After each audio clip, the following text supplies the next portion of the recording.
Okay, could you explain for someone who might not be in the biz, like myself, could you explain the concept of a Roth conversion and why maybe it might be beneficial for someone who has fallen into an inheritance? Sure, sure. So yeah, let's kind of unpackage that a little bit. A traditional IRA is something you've put money in pre-tax generally, and you've never been income taxed on that money, and then it grows tax deferred. So as it gets larger in value over time, that's also not being taxed. And then ultimately, when you take a dollar out of that traditional IRA, 100% of that dollar is income taxable.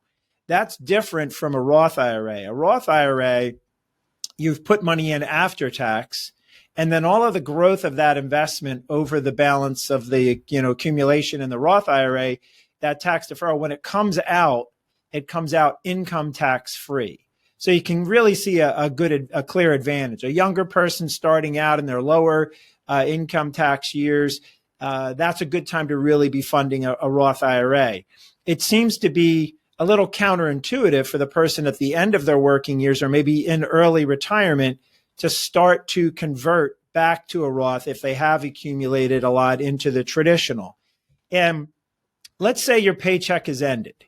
You're in retirement and you could turn on Social Security. You could take money out of your IRA. You might have other income sources. You might have a little bit of a part-time income, but maybe you're not in the very highest bracket that you've been in your life at that time because you're not at the same earnings level you were when you were working. Now you can start to take money out of that IRA, be income taxed at what is now a little bit of a lower rate, and let's say possibly a lower rate than your children are going to inherit that money. So that does a couple things for you.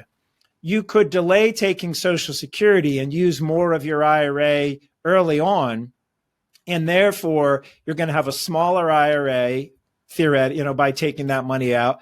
Delaying Social Security, you're going to have a higher Social Security payout a little bit later. So now you're at a point in the traditional IRA space where you have to take minimum distributions when you're 73 and in a few more years it'll be 75. But when you have to take money out of the IRA, if you've taken money out before that, you're not going to have as large of a minimum distribution.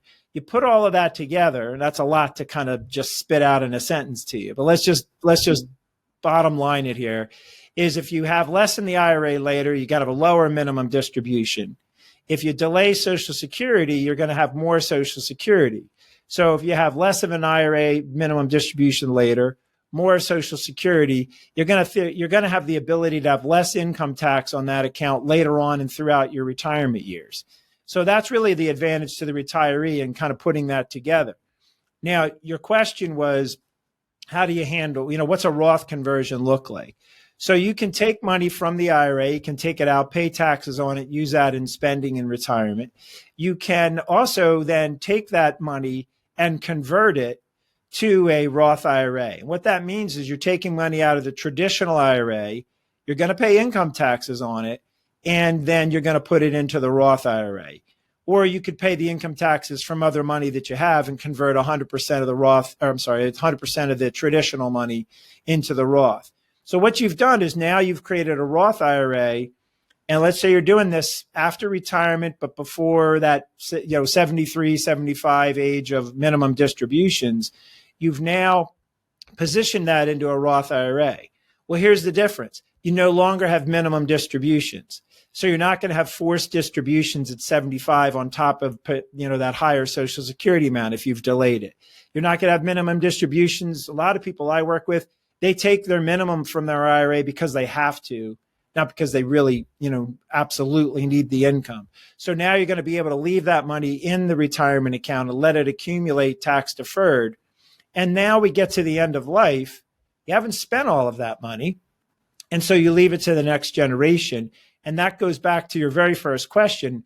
What do you do? You're in your peak earning years and you inherit money. What do you do? Well, if you inherit a Roth IRA, you now still have to get it out of the Roth in 10 years, but you're getting it out tax free. So you have a lot more freedom and flexibility and a much better way to plan on how you're going to manage that asset. So it's better. You're paying less taxes before you've passed it on. And if you're inheriting that asset, you're not paying taxes on the other side. Put all that together, that's a pretty powerful tax savings. As you can see, Things can get really complicated, and it takes a conversation to find out what's best for your personal situation. We're happy to start a conversation with you. Find us at gootfinancial.com and go to Contact Us, and we're happy to set up a 30-minute call just to learn about your situation and start to answer some of your big questions.